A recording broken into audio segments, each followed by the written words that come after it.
கிரிஜா அப்பாவுக்கு லஞ்ச் கொடுக்கறதுக்காக புடவை எடுக்கிற மாதிரி சொல்லாம கொள்ளாம கடைக்கு வந்த அப்பாவை கூப்பிட அவங்கள பார்த்ததுமே நீ எதுக்கு இங்க வந்த, ஒரு ஃபோன் பண்ணி பேசியிருக்கலாம்லன்னு சொல்லும்போது வேலை விஷயமா மீரா அங்க வந்து கிரிஜாவை பார்க்க இவங்க நம்ம ரெகுலர் கஸ்டமர்மானு, இவங்க என் பொண்ணு இன்டர்ன்ஷிப் பண்றதுக்காக வந்திருக்காங்கன்னு அறிமுகப்படுத்த கிரிஜாவும் மீராவுக்கு ஹாய் சொல்ல மீராவும் அவளுக்கு ஹாய் சொல்லிட்டு கிளம்புறா. அவ போனதுமே இதுக்கு தான் உன்னை இங்க வர வேணாம்னு சொன்னேன், இனிமேல் நீ கடைக்கு வராதுன்னு சொல்லிக்கிட்டு இருக்காத. இந்த பக்கம் நின்று மீரா ஒட்டு கேட்டுக்கிட்டு இருக்கா. கிரிஜாவும் அப்பா திட்டி அனுப்புனதுனால ரொம்பவே சோகமா அங்கிருந்து கிளம்ப மீரா இதை பார்த்து சந்தோஷப்படுறா. இங்க ஃப்ரெண்டுக்காரனும் பிரியனை மீட் பண்ணி ஜெய்சுவை பார்த்த விஷயத்தையும் அவ மூஞ்சில் அடிச்சிட்டு போன மாதிரி பேசினதையும் சொல்லி அவ அப்படி உன்கிட்ட என்னதான்டா சொல்லிட்டு போனான்னு ரொம்பவே கெஞ்சி கேட்க, பொண்ணுனா கல்யாணம் பண்ணி தான் ஆகணுமா, எல்லா பொண்ணுங்களும் கல்யாணம் பண்ண வேண்டிய அவசியம் இல்லைன்னு சொன்னாங்க. அதை ஏன்னு கேட்க போய் அவளுக்கு எனக்கும் பெரிய சண்டையே வந்துருச்சு. அப்போ ஓ மேல இருக்க கோவத்தை தான் என் மேல காமிச்சிட்டு போயிருக்கா. எனக்காக ஒரே ஒரு தடவை ஜெய்சு கிட்ட போய் பேசுறான்னு சொல்றான். அப்ப அக்கா கால் பண்ணதான் அவங்க கிட்ட பேசிக்கிட்டு இருக்க இந்த பக்கத்துல இருந்து ஜெய்சு பிரியனை கூப்பிட்டுக்கிட்டு இருக்கும் போது அக்காவுக்கு வழி வந்துருச்சா என்னன்னு தெரியல. காலை கட் பண்ணிட்டு ஒரே ஓட்டமா ஓட ஆரம்பிச்சதும் ஜெய்சுவும் பின்னாடியே ஓட ஆரம்பிக்கிறா. இதை பார்த்த ஃப்ரெண்டுக்காரனும் டீயோட ஓடி வர கடைக்காரனும் காசை கொடுத்துட்டு போயான்னு துரத்திட்டு வரான். அப்படியே ஒரு பெரிய சேஸுக்கு அப்புறம் வீட்டுக்கு வந்து அக்காவை கைத்தாங்களா கூட்டிட்டு வர ஃப்ரெண்டுக்காரனும் வந்து என்ன தெரியுதான்னு கேட்டதும், ஏண்டா எருமை இப்ப அது ரொம்ப முக்கியமா, டீயை வச்சுட்டு வந்து ஹெல்ப் பண்ணிடான்னு சொல்ல 3 பேரும் சேர்ந்து அக்காவை ஹாஸ்பிட்டல்ல சேர்க்கறாங்க.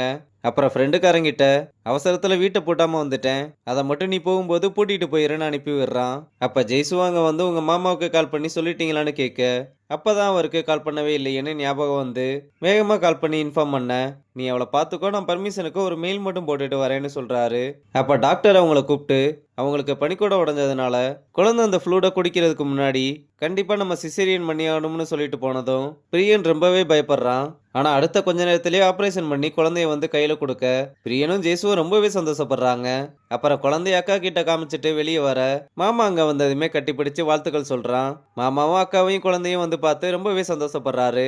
அப்புறம் பிரியனும் ஜெய்சு பண்ண உதவிக்காக தேங்க்ஸ் சொல்ல, சரி ஓகே எனக்கும் டைம் ஆச்சு நான் கிளம்புறேன், உங்களுக்கு ஏதாவது ஹெல்ப் வேணும்னா கால் பண்ணுங்கன்னு சொல்லிட்டு போறா.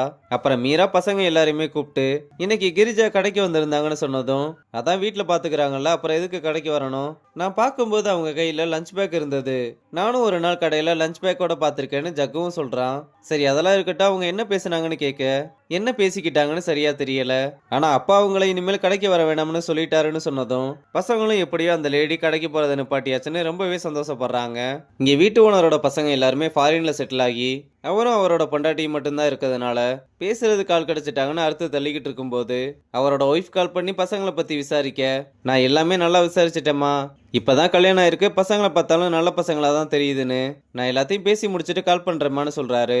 ஹரணியும் நீங்க அவங்கள கேட்காம எதுவும் பண்ண மாட்டீங்களான்னு கேட்க, வாழ்க்கையில எல்லா உறவுகளுமே வந்துட்டு போயிடும் பிள்ளைங்க உட்பட, ஆனா கடைசி வர புருஷன் பொண்டாட்டி மட்டும்தான் ஒன்னா இருப்பாங்க, இதை நான் ரொம்ப லேட்டா தான் புரிஞ்சுக்கிட்டேன், இந்த மாதிரிலாம் பண்ணும்போது அவளுக்கு ஒரு சின்ன சந்தோஷம்னு வீட்டோட சாவியை கொடுத்துட்டு நல்லா புள்ள குட்டிங்களோட சந்தோஷமா இருக்கணும்னு வாழ்த்திட்டு போறாரு.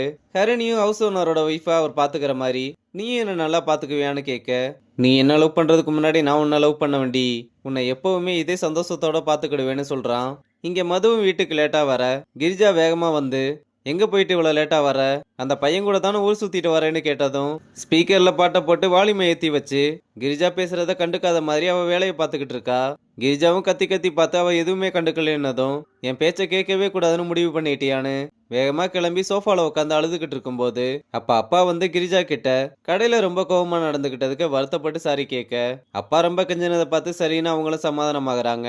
நீங்க சொன்னீங்களேன்னு தான் அவளை வெளியே அனுப்புனேன், ஆனா அவ அந்த பையன் கூட தான் சுத்திக்கிட்டு இருக்கா, இவளுக்கு நான் என்ன சொல்லி புரிய வைக்கிறதுனே தெரியல, நீ இப்படியே பண்ணிக்கிட்டு இருந்தனா கண்டிப்பா அவ உன்னோட பேச்சையே கேட்க மாட்டா, ஃபர்ஸ்ட் அந்த பையன் யாரு என்ன ஏதுன்றத விசாரி, மத்ததெல்லாம் அப்புறம் பாத்துக்கலாம்னு சொல்ல கிரிஜாவும் சரின்னு ஒத்துக்கிறாங்க.